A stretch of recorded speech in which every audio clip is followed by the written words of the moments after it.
Bonjour à toutes, je suis en compagnie de la directrice du Machon Ora. Bonjour Talia. Bonjour. Aujourd'hui Talia, j'aimerais qu'on reprenne un petit passouk de la paracha de la semaine, qui est la paracha Re'eh. Si j'ai bien lu, il y a écrit Dieu attend de l'homme ce qui est bon et ce qui est juste à ses yeux à lui. À ses yeux d'Akadosh Baruch Hu. Est-ce qu'on peut revenir un petit peu sur ça? Parce que qu'est-ce qui est bon? Qu'est-ce qui est juste? Est-ce que chacun peut faire sa loi? Comment on peut reprendre cette phrase-là? C'est très intéressant ce que la question que tu poses. Donc il est marqué dans la Torah qui t'a assez atov ve'ayashar be'ene Hashem. Donc tu dois faire ce qui est, comme tu l'as dit, atov, ce qui est bon, ve'ayashar, ce qui est juste, be'ene Hashem, aux yeux de Dieu. Alors comme tu l'as dit, c'est quelque chose qui peut être très, je veux dire, chacun peut un petit peu décrire qu'est-ce qui est bon et qu'est-ce qui est juste à ses yeux à lui et dire que c'est aux yeux de Dieu.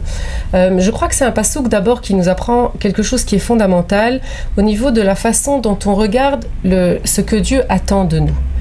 Si Dieu attend de nous quelque chose, il faut qu'on sache qui est Dieu. Quand on rencontre quelqu'un, on commence un nouveau travail et qu'on sait que cette personne a des attentes de nous, on essaie un petit peu de comprendre qui est en face de nous. Et c'est de cette façon-là qu'on arrivera à comprendre quelles sont les attentes de sa part vis-à-vis de nous-mêmes, parce que chaque personne a d'autres attentes. Et c'est la même chose. Pour pouvoir savoir qu'est-ce que Dieu attend de nous, il faut un petit peu faire connaissance avec Dieu. Il faut le rencontrer, il faut savoir qui il est. Comment est-ce qu'on le fait ? D'abord, il faut étudier. On a reçu la Torah. La Torah, c'est le livre que Dieu a écrit. Donc, s'il est l'écrivain, donc probablement on peut le retrouver dans la Torah et on peut commencer à ressentir qui il est, qu'est-ce qu'il attend. Donc, c'est beaucoup d'étudier. Maman, d'essayer de rencontrer Dieu et de le connaître. Je crois que ça, c'est une des choses primordiales pour savoir qu'est-ce qu'il attend de nous. Maintenant, au-delà de ça, il y a aussi le fait que il faut voir un petit peu plus loin. Il faut comprendre le message. Quand on reçoit des mitzvot, il faut voir qu'est-ce qu'il y a derrière tout ça. Bien sûr. Le but des mitzvot, c'est qu'on travaille Dieu dans la joie, dans ce monde-ci, qu'on arrive à s'approcher de lui. Donc ça, c'est l'objectif. Donc on ne va pas faire des mitzvot exactement, elles sont écrites de telle et telle façon, noir et blanc, et c'est pas ça qui va nous approcher de lui, parce qu'il n'aime pas la façon dont on le fait. Donc ça ne va pas nous approcher de Dieu. D'accord. Alors, on peut rebondir, par exemple, je te donne une colle là, parce que c'est un petit peu difficile. Au niveau de la sniout, par exemple, pour les jeunes femmes. La sniout. Grande question. Oui. Est-ce que c'est qu'une question de centimètres quand on dit là, là, là? Est-ce qu'on peut aller un peu au-delà de ça? Est-ce qu'on peut parler déjà d'abord peut-être éventuellement du comportement avant de parler de centimètres? Est-ce qu'on peut quand même si c'est un sujet un peu sensible, Talia, est-ce qu'on peut pousser la chose à un comportement, par exemple?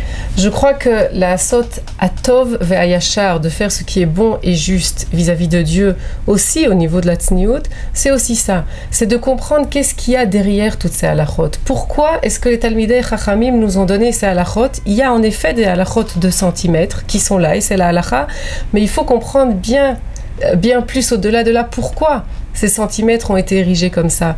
Et ça va changer en effet tout notre comportement. La raison de la tsniout, c'est ve'atznelech et im Hashem Elokecha avant tout. Il faut d'abord être humble face à Dieu. Ça c'est la tsniout véritable. Et elle s'exprime au travers de notre comportement, bien entendu. Et c'est vrai aussi au travers de la façon dont on est couverte aussi. Mais c'est clair que quand on va vouloir faire ce que Dieu attend de nous dans ce domaine-là, ce sera bien entendu pas seulement des centimètres. Ce sera au-delà des centimètres. Ce sera, est-ce que, avec même tous ces centimètres, est-ce que j'ai vraiment l'air tsnoua? Ça nous demande d'aller un petit peu plus loin, parce que ce qu'on a envie de faire, ce qui est bon et juste aux yeux de Dieu, on a envie de faire plaisir à Dieu, on a envie qu'il soit content de nous, que ce rapport entre nous soit positif, et dès lors c'est pas seulement une affaire de centimètres, ça c'est sûr. Maintenant, une deuxième chose qu'on peut rajouter aussi sur ce passouk aussi, c'est que chacun a sa façon personnelle de travailler Dieu. Chacun le fait avec les ustensiles que Dieu lui a donnés. On est né dans un environnement particulier, avec une certaine famille autour de nous, certains amis autour de nous, et ça nous influence tous de tel qu'on est chacun tout à fait différent dans notre travail aussi vis-à-vis de Dieu. Et c'est pour ça que faire juste et bien Ce que Dieu attend de nous, c'est ce qu'il attend de nous aussi personnellement. Et chacun de nous, on va le faire avec les outils qui sont dans nos mains pour travailler Dieu.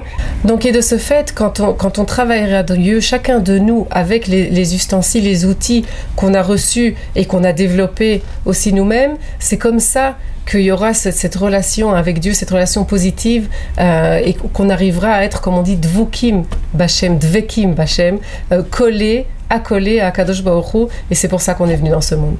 Alors, merci beaucoup Talia. Avec plaisir. Dieu a créé le monde pour toi, alors sois son associé. Si vous avez apprécié ce cours, vous pouvez le partager. À très bientôt et à la semaine prochaine. Au revoir.